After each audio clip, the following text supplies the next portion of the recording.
मैं डॉक्टर अमित प्रकाश श्रीवास्तव जो कि एज ए गैस्ट्रोएंटरोलॉजिस्ट प्रैक्टिस कर रहा हूँ लखनऊ में। मैं अभी इस समय as a assistant professor Era medical college में कार्यरत हूँ। मैं आपको हेपेटाइटिस या इसको हम लोग पीलिया कहते हैं, इसके बारे में एक संदेश देना चाहता हूँ। जैसे कि हमारे जो पेशेंट्स हैं वो ज़्यादातर जिनको जॉन्डिस होता है या हेपेटाइटिस या पीलिया होता है, इसको देख करके वो बहुत ज़्यादा घबरा जाते हैं। उनको लगता है कि ये कोई जानलेवा बीमारी है, इससे उनको जान का खतरा है, उनका लीवर डैमेज हो जाएगा, उन्हें लीवर सिरोसिस हो जाएगा, लीवर कैंसर हो जाएगा, क्या क्या बातें वो लोग नहीं सोचते। इसलिए मैं ये बताना चाहता हूँ कि पीलिया, जॉन्डिस या हेपेटाइटिस इस नाम से डरना नहीं है। अगर ऐसा कोई भी आदमी जिसको ये पता चलता है कि इसको किसी भी डॉक्टर ने बताया कि तुम्हारा लीवर फैटी हो गया है, पीलिया हो गया है, जॉन्डिस हो गया है, तो उसे परेशान नहीं होना है। उसे अपने पास अपने क्षेत्र में कोई भी गैस्ट्रोएंटरोलॉजिस्ट जो प्रैक्टिस कर रहा है उस डॉक्टर से आके संपर्क करना है। तो उससे संपर्क करने के बाद उसको उस सारी परेशानियों से और सारे जो ये वर्ड्स है इनके बारे में वो जान जाएगा और फिर वो उसके दिमाग से ये भार उतर जाएगा कि उसको ये हेपेटाइटिस या पीलिया या ये बीमारी, इसे जान का खतरा है कि नहीं। फिर भी मैं आपको कुछ बताना चाहता हूँ कि जो हेपेटाइटिस या पीलिया है ये 5 तरीके की होती हैं। हेपेटाइटिस ए, बी, सी, ई और डी। हेपेटाइटिस ए और ई जो होती है वो बहुत सिंपल होती है और बहुत सिंपल तरीके से होती है।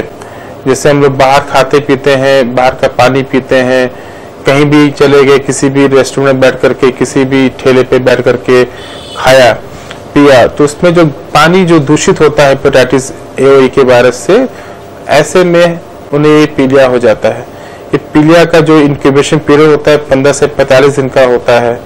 तो हमें जब भी पीलिया होता है हमें ध्यान नहीं रहता हमने बाहर का कुछ गंदा खाया है कि नहीं खाया है।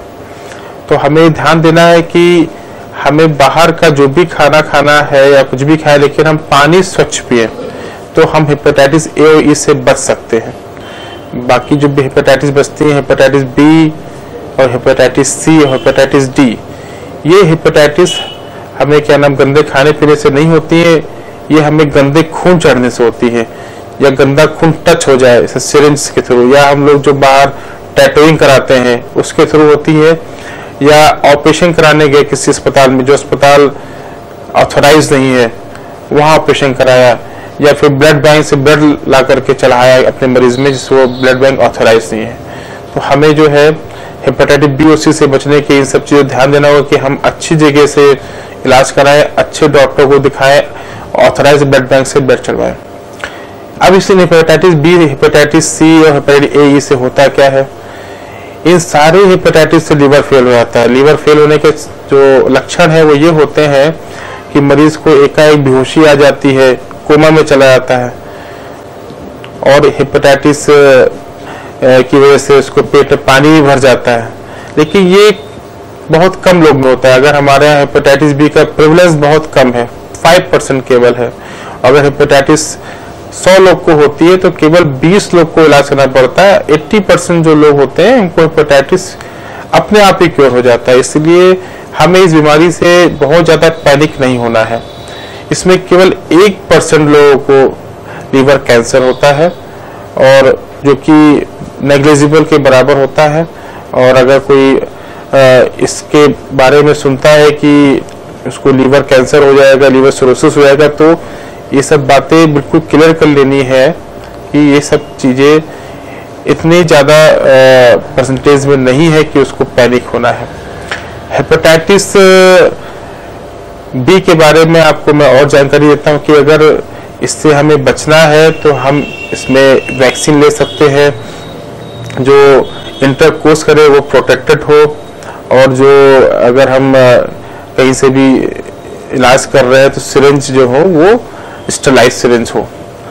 और या फिर हेपेटाइटिस बी होता कैसे है, इसके कुछ ट्रांसमिशन होते हैं। जैसे वर्टिकल ट्रांसमिशन होता है कि माँ से बच्चे को हो जाता है, या अनप्रोटेक्टेड सेक्स जो मैंने बताया उसके थ्रू हो जाता है, या अनप्रोटेक्टेड क्या नाम ब्लड ट्रांसफ्यूजन।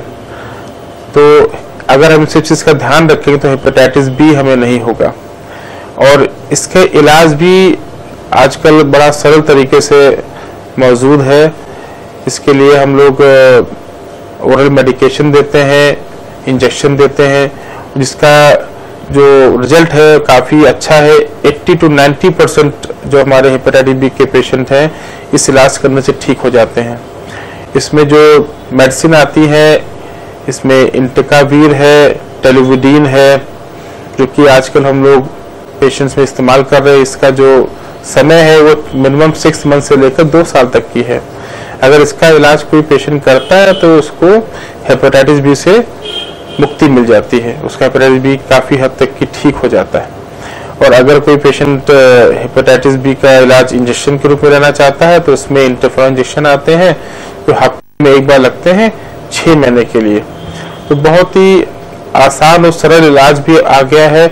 इसलिए हमारा आप सबको संदेश है कि हेपेटाइटिस बी की बीमारी का नाम सुनकर के डरना नहीं है। ये उन लोग के लिए ज्यादा है जो कि बाहर जाते समय इतनी जांचें कराते हैं। जैसे कोई सऊदी जा रहा है तो मैं ज्यादातर जो मरीज आते हैं तो सऊदी या बाहर काम करने के लिए आते हैं, बाहर पैसे कमाने के लिए आते हैं, वो जब अपनी जांच कराते हैं तो उसमें ज्यादातर ये आता है कि इनको हेपेटाइटिस बी पॉजिटिव आ गया, तो वो काफी घबरा जाते हैं। उनको घबराना नहीं है, अपने पास के किसी भी गैस्ट्रोएंटरोलॉजिस्ट संपर्क करना है। और जैसा मैंने बताया वो अगर वैसा करते हैं, सही से इलाज करते हैं तो उनको हेपेटाइटिस बी की बीमारी से आज़ादी मिल जाएगी और वो उससे क्योर हो जाएंगे।